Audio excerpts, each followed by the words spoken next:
నాయి కూడా పెద్దగా ఏం లేవు సార్ పిటిషన్స్ 2+3 ఉన్నాయి సార్. అయ్యా 2+3 ఉన్నాయి సార్ పిటిషన్స్ వచ్చిందా నీకు సార్. ఇక ఆశ్రమ పాఠశాలలో పనిచేస్తున్నటువంటి ఏదైనా హెడ్ చదవండి పిటిషన్ అంతే సార్, అంతే సార్.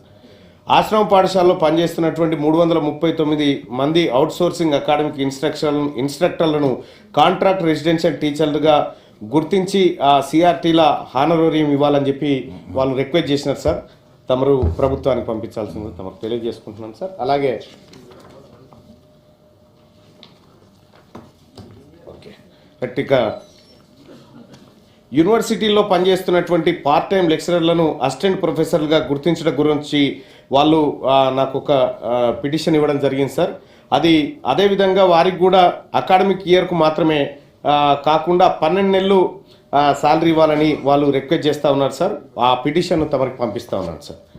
ఇక వైద్య ఆరోగ్య కుటుంబ సంక్షేమ శాఖలో ఏళ్ల తరబడి పనిచేస్తున్నటువంటి అవుట్సోర్సింగ్ ఉద్యోగులు వాళ్ళు దీర్ఘకాలిక డిమాండ్లను ప్రభుత్వం దృష్టికి తీసుకెళ్లాలని చెప్పి కోరుతూ పిటిషన్ ఇవ్వడం జరిగింది సార్. అందులో ఒక్క డిమాండ్ చెప్తాను సార్.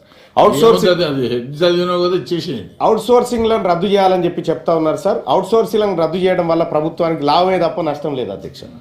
అలాగే ఇక ఇది మీరు ఎందుకంటే నా సొంత గ్రామానికి సంబంధించింది సార్. తుర్కపల్లి మండలం మాదాపురం సార్, యాదాద్రి భువనగిరి జిల్లాలో ఉంటుంది సార్.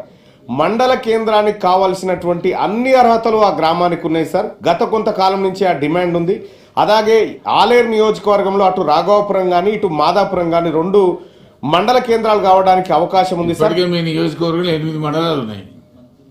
ఇంకొక 2 చేసుకుందాం సార్, 10 అయితే సార్.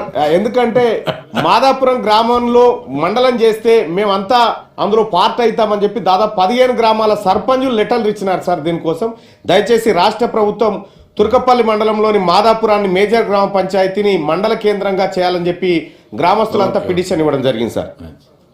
అయిపోయినాయి కదా.